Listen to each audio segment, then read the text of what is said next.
Hopefully everyone had a great break. I'm Dr. Hartman, and this is Engineering 221. Could somebody please just verify that you can hear me over Zoom? Yes. Wonderful. Thank you so much. Yes, sir, we can hear you. Great. So the first thing that we're going to do today is talk about our syllabus here briefly. I do have office hours Monday to Friday, 11 to noon. I understand that the overwhelming majority of you guys are not literally anywhere close to campus. So if we pop over here to our courses Moodle section, you will see that there is a link for virtual office hours. I will also be available via email pretty much all day, every day, except when I'm in class. Let's see. Course is already on Zoom, so I don't think the emergency class disruption policy actually means anything. For our course objectives, we are going to learn lots and lots of circuit analysis techniques. So the objective of this class is to analyze circuits. I say that in many more words there. For our textbook and reading material, we are going to use Engineering Circuit Analysis 9th edition by Height, Kimmerly, and Durbin as the official textbook. There is no reason whatsoever for you to actually purchase that particular textbook. Roughly all circuit analysis textbooks covers the same information. So you can find free textbooks online. I'm not encouraging anyone in any way, shape, or form to go steal somebody's intellectual property. I just want you to know that it's out there. Let's see, boilerplate disability disclosure things. If you need testing or classroom accommodations don't really make sense because of our online format, but if you need something, let me know. Regarding attendance, this is the official policy. I'm well aware that there are a large number of students who are taking this class asynchronously, and that is perfectly okay. All of my videos, or excuse me, all of my lectures will be recorded and uploaded to my terrible YouTube channel. So if you're unable to attend class at our regularly scheduled time, you can follow along using that modality. Regarding academic misconduct, this is our official policy and all that kind of stuff here for Louisiana Tech University. There's not really going to be a lot of opportunity for students to threaten each other since nobody's in the same room. So I feel like that's going to be a non-issue. Regarding cheating, other than your exams, I encourage all of you to work with each other through whatever means you feel fit to work on assignments and stuff like that. So not a whole lot of opportunities for cheating either. All right, for homework, we are going to be using WebWork. I've provided a link there on the syllabus. I hope to have that set up over the weekend. What I am going to do is have all of the homework assignments set to be due for August the 12th, which is the last day of classes. I will open all of them up this weekend. They will all be due on August the 12th, so that for those of you who have taken this class before, which is a handful of you, you can get a little bit ahead if you want to. Since all of my old lecture videos and all that kind of stuff have been up on YouTube, some of them for years at this point, anybody that kind of wants to work ahead or figure anything out can. Or if you are a serial procrastinator, you have until the end of the quarter to figure things out. In-class assignments after each lecture, I will actually, prior to each lecture, I will upload a set of problems that I expect you to be able to work after I have completed my lecture portion. Typically speaking, my lectures will last somewhere in the ballpark of 45 minutes to an hour, and then I will just hang out on Zoom to answer questions for the remainder of the class meeting. This would be a great opportunity for you guys to be working on the in-class assignment because you will have my full and undivided attention to ask questions about anything that doesn't make sense. These assignments are not meant to stress or anything like that. They are a participation grade to show that you effectively paid attention and gave the problems an honest try. They are not graded for correctness. They are not graded for completeness. I only ask that you give them a try and then turn them in. Let's see, exams. There will be 3 online exams given during the duration of the course. We will be using the Respondus lockdown browser for all of the exams. All of the exams are closed book and closed notes. And I say here that no makeup exams will be permitted, and I'd like to talk about that briefly in a moment when we get to the schedule. You're expected to only use FE approved calculators during your exams, and you can find a list of those calculators at the link that is provided. I should have deleted the no cell phone policy thing because that's kind of obvious and doesn't make sense when you're all going to be working individually, but anyway. For our grade distribution, homework is going to be 20% of your final grade in the class. In-class assignments will be 5%. And then exams 1, 2, and 3 will each be 30%.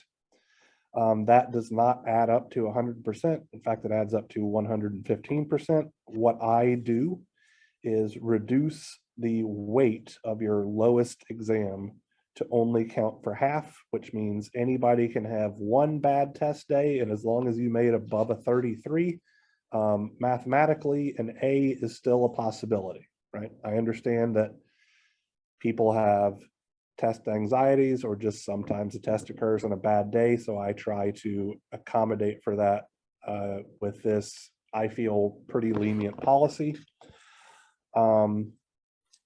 On the flip side of that, my grading scale is pretty strict in as much as if you don't make a 90.000, you do not have an A in my class. I don't round up, I do not curve. All right, I don't believe anything on the syllabus will need to change, but if it does, I reserve the right to change it, and I will inform you of that change. And here is boilerplate emergency notification system stuff and COVID-19 policy things, which again, aren't particularly of interest since we are using a fully online modality to begin with. All right, so scrolling down, here is our tentative course schedule. So I want to point a few things out. I have exam number 1 listed on Thursday, June the 23rd. Because people have internships, maybe going out of town, this, that, and the other, what I'm going to do is I'm going to put up multiple versions of the exam. So like there will be a Thursday afternoon version, there will be a Thursday night version, there'll be a Friday afternoon version, there'll be a Friday night version, there'll be a Saturday afternoon version and a Saturday night version, and a Sunday afternoon version and a Sunday night version, so that effectively there will be 8 different opportunities for you to take your test. You just take your exam at whatever time works best for your individual schedule, okay? I'm going to do the exact same thing for exam 2. So there's going to be 8 different options. You just take, again, whichever one you feel the most comfortable with. And then exam 3, that's going to fall on a Tuesday. So you'll have Tuesday afternoon, Tuesday night, Wednesday afternoon, Wednesday night, Thursday afternoon, Thursday night, Friday afternoon, Friday night. The quarter technically ends Friday at 5 p.m. So we'll actually finish everything up prior to when the quarter ends. So does anybody have any questions, comments, or concerns regarding the syllabus?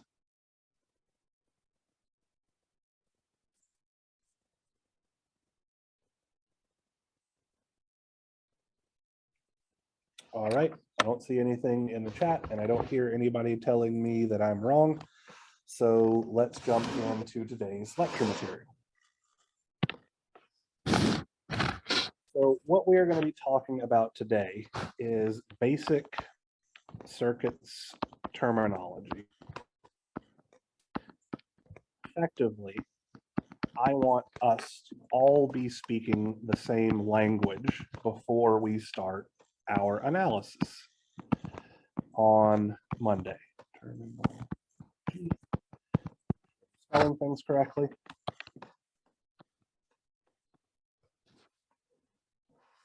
So first, we are going to talk about the concept of networks, nodes, and series and parallel connections. And we're going to begin this discussion by introducing a generic circuit element. So let's say that we have a circuit element like so. I'm going to call this circuit element A. And circuit element A is what's called a two-terminal circuit element. So we have a terminal up here on the top and a terminal down here on the bottom. The majority of circuit elements that we are going to work with in this class will be two-terminal elements. However, some commonly used elements like transistors, which we will not discuss in this class, and operational amplifiers, which we will discuss in this class, will have more terminals. A circuit element's terminals are what allows connections between elements to be made. So for instance, if I erase this little highlighted bit here, I could take a second element, let's call it B, and I can connect element B to element A by connecting the terminals together, like so. Whenever we have two or more circuit elements connected together, they form a network. And the points of interconnection between the circuit elements are called nodes. So I'm going to write those definitions down for you.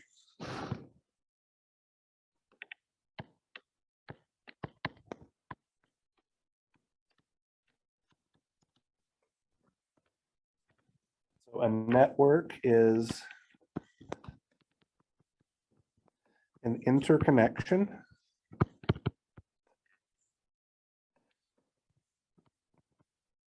between two or more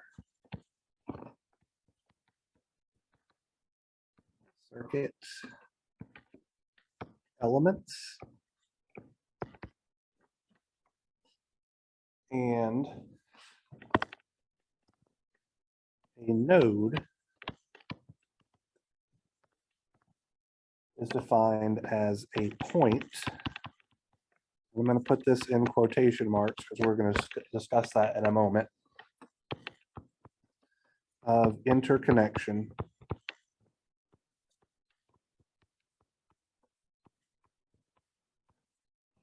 between two or more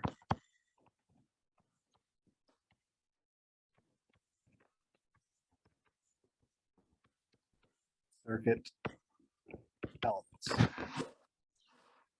So we can connect more circuit elements to our network, and in doing so, we will create more nodes.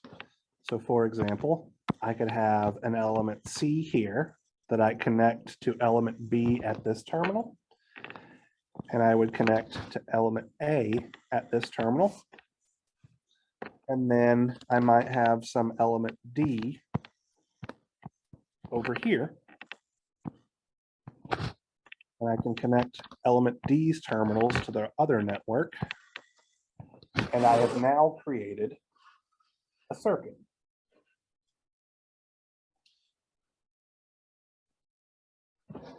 So when we have a network like this, where there are multiple nodes present, it is often helpful to identify our nodes. And I do that by using different colors. where all of the points along the connected terminals are treated as a single node. So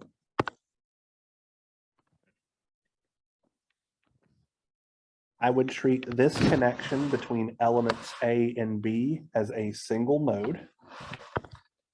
I would treat this connection between elements B, C, and D as a single node. And then I would treat this connection between elements A, C, and D as a single node. And I will often also give these nodes a label. So we could call the blue node, node number 1, the green node, node number 2, and the red node, node number 3. Successfully identifying nodes is a big part of a few different circuit analysis techniques that we're going to cover in this class. So it's very important that we are able to identify both where nodes exist and how many there are. Another thing that we can do by looking at the way that elements are connected to nodes is determine whether our connection is a series connection or a parallel connection. So I'm going to define a series connection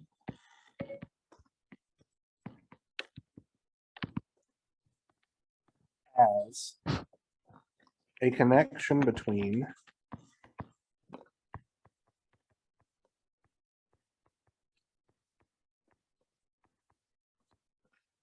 two or more, excuse me, actually, a connection between two, we're going to leave it at 2 for now, and modify this definition when we learn a little more about what's called Kirchhoff's current law. So let's say a connection between 2 circuit elements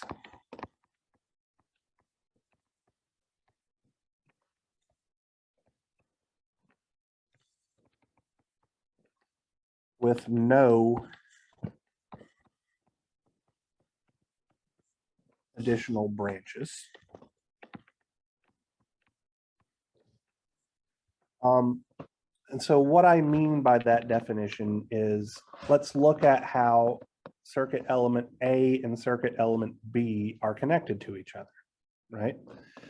There is this single path between A and B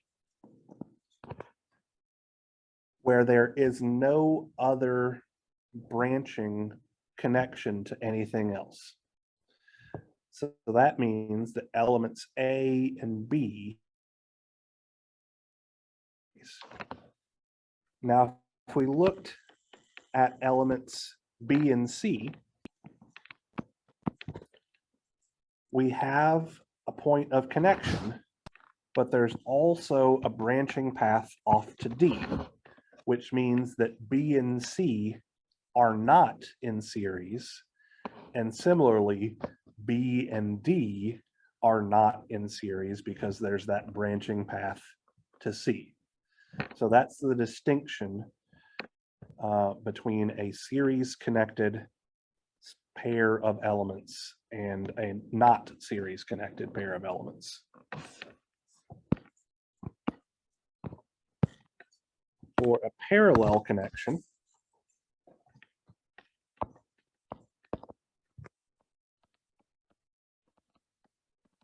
we are going to define that as a connection between 2 or more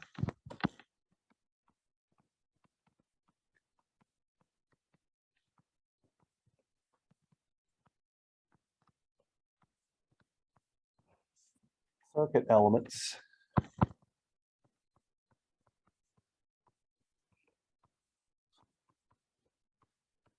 where both sets of terminal pairs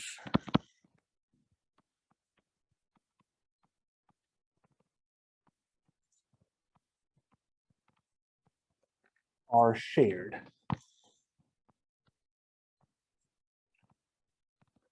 So let me scroll up here just a moment. So what I'm describing by our definition for a parallel connection is how elements C and D are connected. So C and D are both connected to the green node.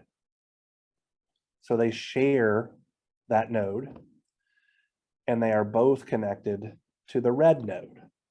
So their top terminals share the green node, their bottom terminals share the red node, and since both sets of terminal pairs are shared, they form a parallel connection. Element B and element C are not connected in parallel because while they do share the green node, they do not share the red node or the blue node, right? So that's one of the big reasons why I like to use different colors to represent nodes, is because I can easily see when things are connected in parallel if they're connected to the same colors.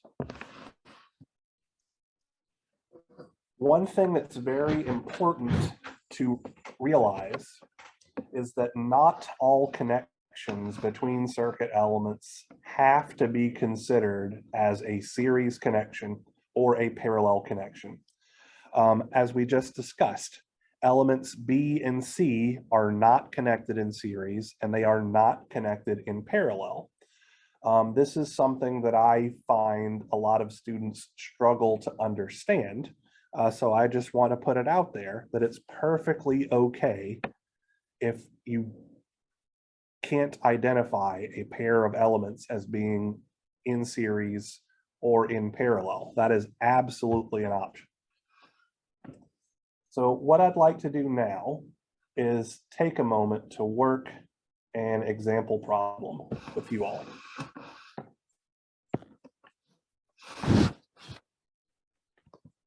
So I'm going to draw a circuit.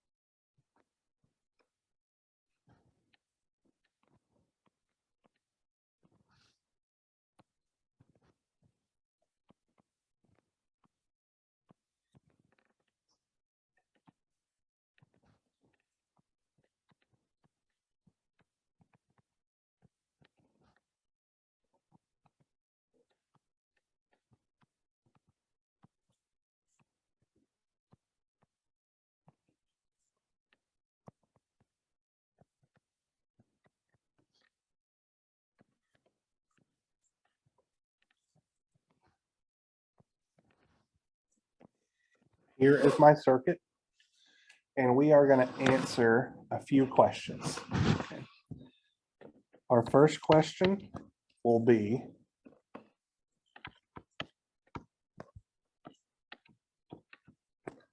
how many nodes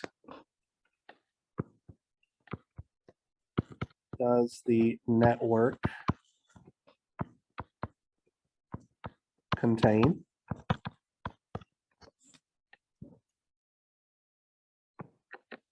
Our second question will be,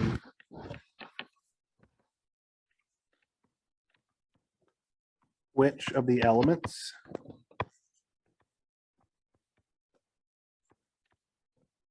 are connected in series? And our third question will be, which of the elements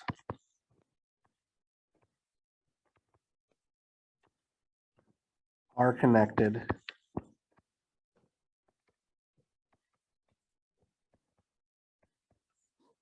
in parallel? So let's start with question A. How many nodes does this network contain?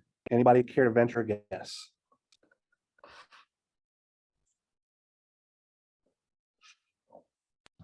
Four. All right, so I got an answer that's slightly different. and I bet I know which one I'm counting and which one you are not. So I'm going to identify some nodes here, right? So we have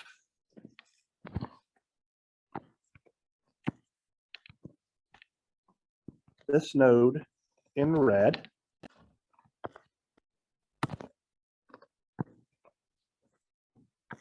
This node in blue.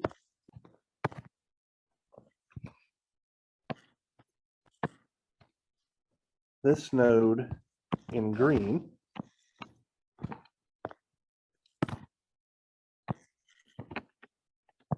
This node in purple. And the one that I suspect you missed, but I could be wrong. That's going to happen a lot in this class, just to give you a heads up.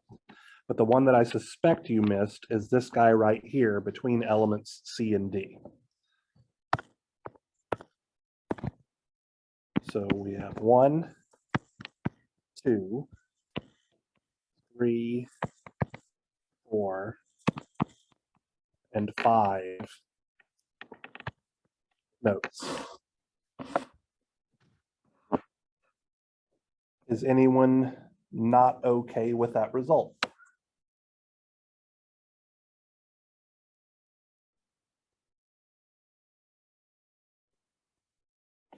All right, let's move along to our next question.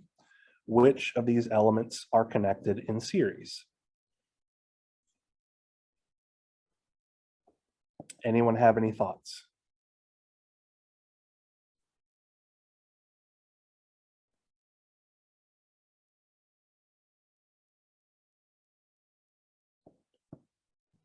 F, H, and G. All right, so I agree with that. So F and H,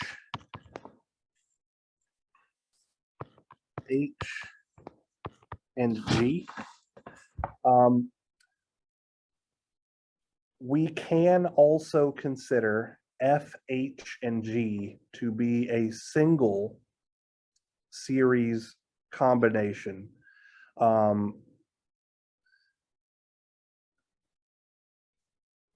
Because we'll find out later that anytime we have circuit elements that are connected together that carry the same amount of current with no branching paths, we can consider them all to be in series. But since we haven't yet learned Kirchhoff's current law, I'm choosing to break this up into 2 pairs of series connections. There is another pair of series connected elements. Anybody have any idea what that might be?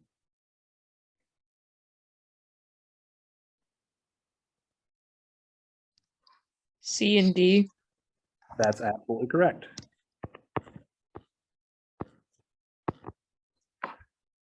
So these are our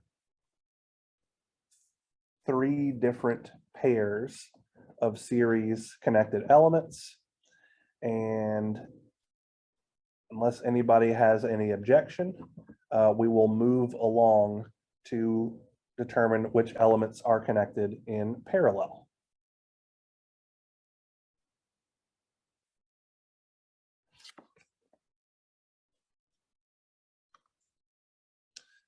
So anybody have any thoughts regarding our parallel connections?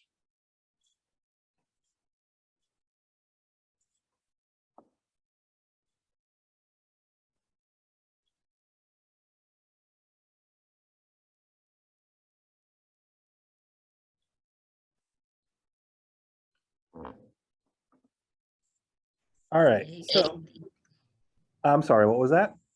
A, B, and E. A, B, and E, absolutely correct. A, B, and E are all connected in parallel because they all share the red node and they all share the green node. All right, so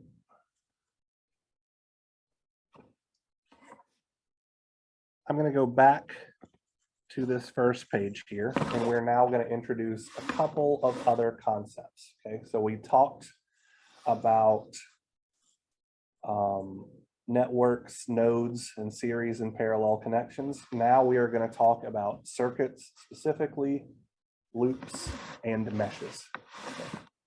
So what I'm going to do is I'm going to erase these node labels real quick because I don't want the drawing to get too busy.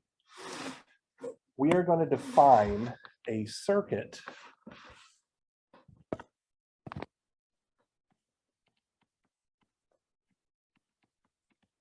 as any network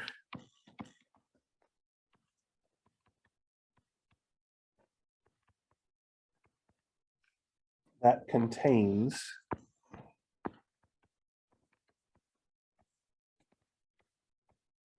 at least one closed path. Okay. So if you recall from earlier on in this lecture, when we had elements A and B connected together, those two elements formed a network because they were an interconnection between two or more circuit elements, but they did not form a circuit because there was no closed path.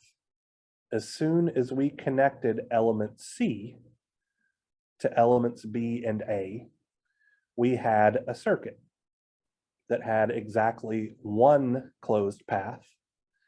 And then when we connected element D as well, we had a circuit that contained multiple closed paths. Each closed path is called a loop.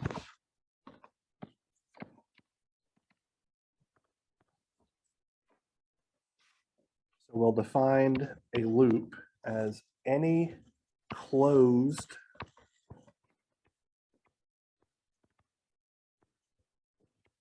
combination of circuit elements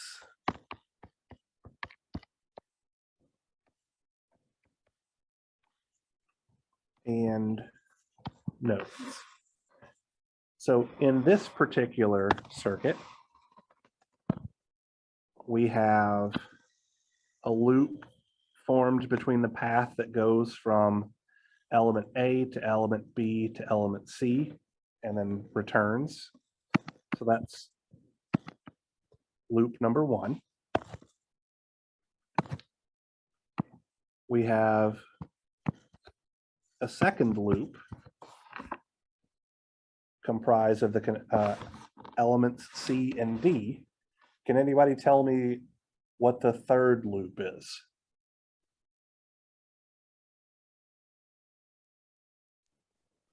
A, B, D, back to A. Exactly right. So if we go something like this, around the perimeter of the circuit, this is our third loop.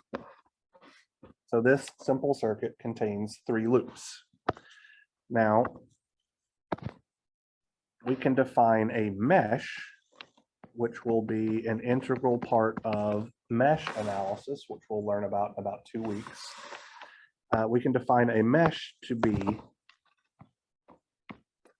any loop which does not contain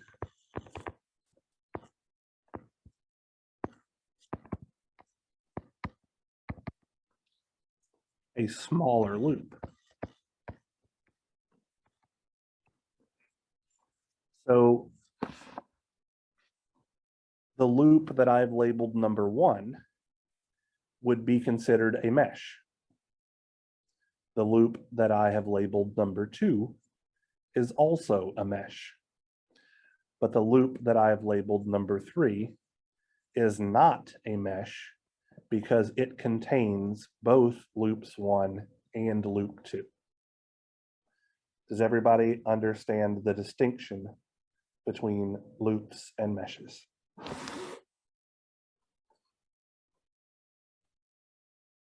All right.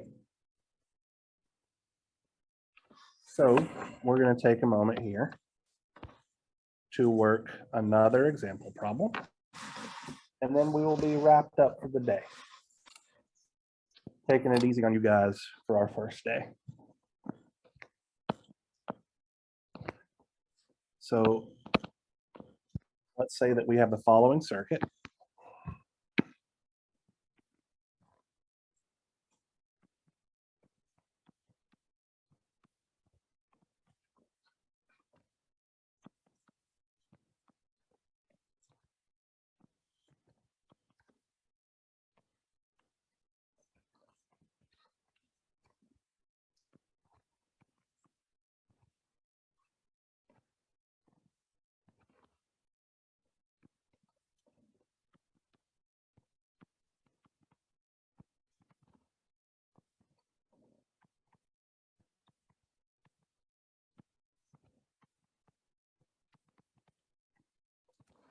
I would like for us to answer the following questions. Number one, how many meshes does this circuit contain?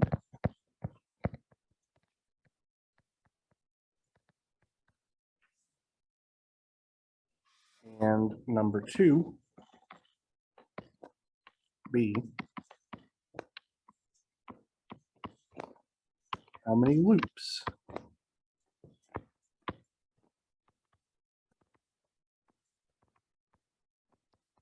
does the circuit contain? So anybody have any thoughts about question A? Is it 4? That's absolutely correct. So we have this triangular loop, let's call it 1. This triangular loop, call it 2. This triangular loop, which I'll label 3. And then this triangular loop, which I'll label 4. So these are our 4 meshes. Now, how many loops this circuit contains is a little bit more difficult because we effectively have to consider all of the meshes because they are loops, and then all of the different combinations of meshes that form closed loops, right? So we can classify our loops as single mesh loops, where mesh 1, 2, 3, and 4 are all single mesh loops. And then we might have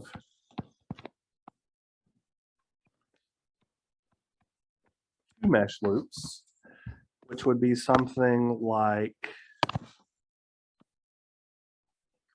this. So that's a 2 mesh loop containing meshes 1 and 2. This is a 2 mesh loop containing meshes 2 and 3. This is a 2 mesh loop containing meshes 3 and 4. So that there are 3 2 mesh loops.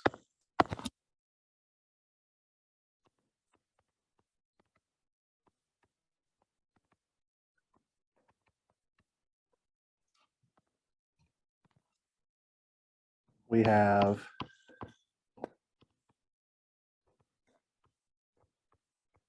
three mesh loops. So let me erase these 2 mesh loops here.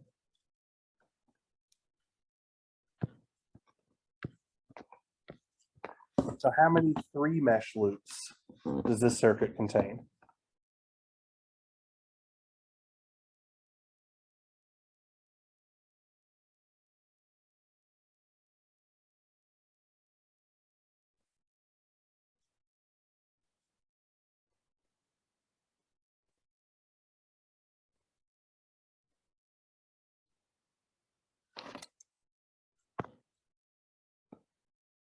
So I think the answer is 2. So tell me if this makes sense. So let's say that we start here at A, go across to B, and then we go down through F, return through G, like so. This pink mesh contains, or excuse me, this pink loop contains mesh 1, mesh 2, and mesh 3. Similarly, we could start down here at the bottom left-hand corner, go through C, across through E, down through H, and then return through G, like so. And we have a second 3-mesh loop, which contains meshes 2, 3, and 4. Is that clear?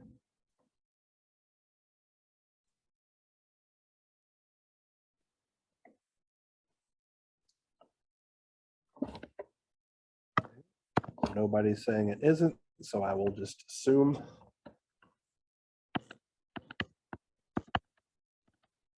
That it is. And then finally,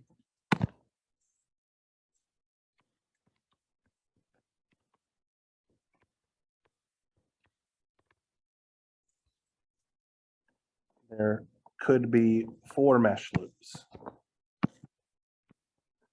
Anybody have any thoughts regarding a 4-mesh loop for this particular circuit?